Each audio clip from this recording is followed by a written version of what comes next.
নমস্কার। অনেক দিন বাদে আজ দুপুরে খাবারের জন্য বানাবো ইলিশ ভাপা। আমি এখানে 4 পিস ইলিশ মাছ ধুয়ে পরিষ্কার করে নিয়েছি। দিয়ে দিচ্ছি কিছু গুঁড়া মশলা, লবণ, হলুদ আর মরিচের গুঁড়া। দিচ্ছি কিছু বাটা মশলা, পেঁয়াজ, রসুন, আদা, পোস্ত বাটা।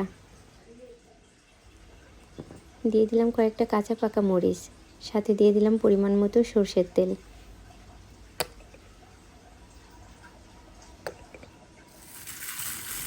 আমার সব কিছু দেওয়া শেষ, এবার ভালোভাবে মেখে নিচ্ছি।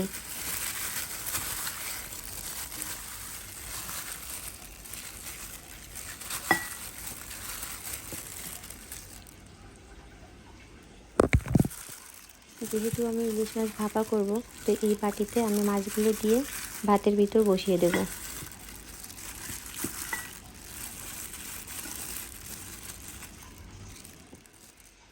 বাটিটা ধুয়ে সামান্য একটু জল দিয়ে দিচ্ছি।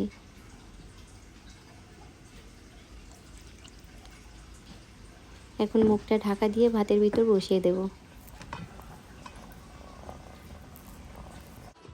ভাতের একটু জল গরম হলেই আমি বসিয়ে দিয়েছিলাম ভাপাটা। তো হয়ে গেছে আমার ভাপা, আমি নামিয়ে নিয়েছি।